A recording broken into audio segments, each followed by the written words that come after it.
کله چې دا ویډیو ډیره شیر کړئ ځکه چې په ترکیه کې کم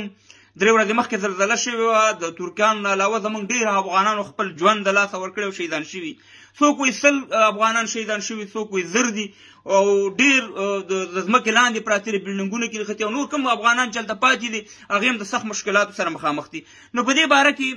به خپل غږ اوچتوو یوازې داسې نه چې په فیسبوک د لارې به راځو موږ به مبارزه کوو یا په ټیک ټاک باندې بلته ناست یو خبرې به کوو دغه خلکو به څوک غم خوري ځکه چې دغه اوس خو افغانستان حکومت څوک په طالبان څوک په رسمیت پیژني نه چېرې هلته سفارت یو اقدام وکړي یا کونسلګري وکړي ځکه ترکیه خو په خپل غم باندې اخته ده نو موږ او تاسې بیا کوو زه خپله دومره مصروف یم چې انتهایي خو دغه مصروفیت به زه یو طرف ته ږدم او که د وخت راغی زما ضرورت راغی زه به هلته لاړ شم څه مشکل نه دی خو موږ اول غږ په طالبانو باندې کوو د طالبانو په موجوده نظام باندې چې دغه خلکو غم وخوره چې دغه جسدونه چې دي دغه مړي چې دي دغه شهیدان چې دي چې دا موږ وطن ته خپلو کورونو ته خپل فامیلونو ته ورسوو او دا زخمیان یې دغه شفاخانو ته یا د دغې غم وکړو یا نور افغانان کوم مشکلات لري د هغې غم وکړو نو په دغې باره کې موږ طالبان حکومت ته غوښتنه دا ده چې تاسې مهرباني وکړئ په دې باندې زر کار وکړئ که بیا ستاسې امکانات کم وو یا دا ګوره مشترکه کار دی اختلافات به په خپل دی مګر په ملي شیانو باندې زموږ هېڅ اختلاف نشته چې د افغانستان یو مشکل هغه زموږ کې هغه کې طالب او ناطالب نشته موږ ټول افغانان مسلمانان ټول په شریکه به دا کار کوو نو بیا تاسې په موږ باندې غږ وکړئ انشاءالله زه به خپله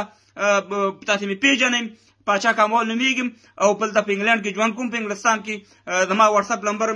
انشاءالله دروبیلیږم نو بیا به زه داسې وکړم که بیا ضرورت و د دې ځای نه به زه د لندن نه د فرانسې نه د جرمني نه په افغانانو باندې به غږ وکړم چې هر څومره افغانان موږ جمع کړه لاړ به شو اول ته به د دې خپلو افغانانو چې کوم مړه شوي شهیدان شوي دي د دې د وطن د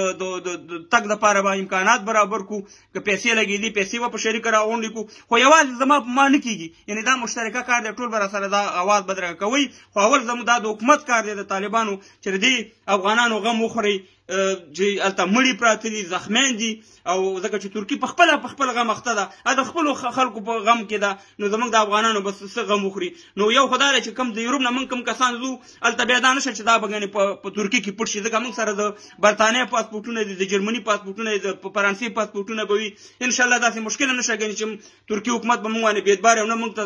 د ویزې داسې ضرورت شته دی خو انټري د ور به شو د خپل افغانانو غم به وخورو هیله دا ده چې دغه میسج طالبانو ته ورسي او غم یې وخوري که غم یې نه خوري بیا په موږ غم وکړئ دا د وطن خبره ده موږ او تاسې ټول وروڼه یو د دې د وطن د خلکو غم به کوو په دې هیله چې دا ویډیو هم شیر کړئ او طالبانو ته دا په کلکه غوښتنه ده چې د دغه خلکو غم وخوري په ترکیې چې په زلزله کې شهیدان شوي دي او زخمیان دي او د الله په اسرا پراته دي هلته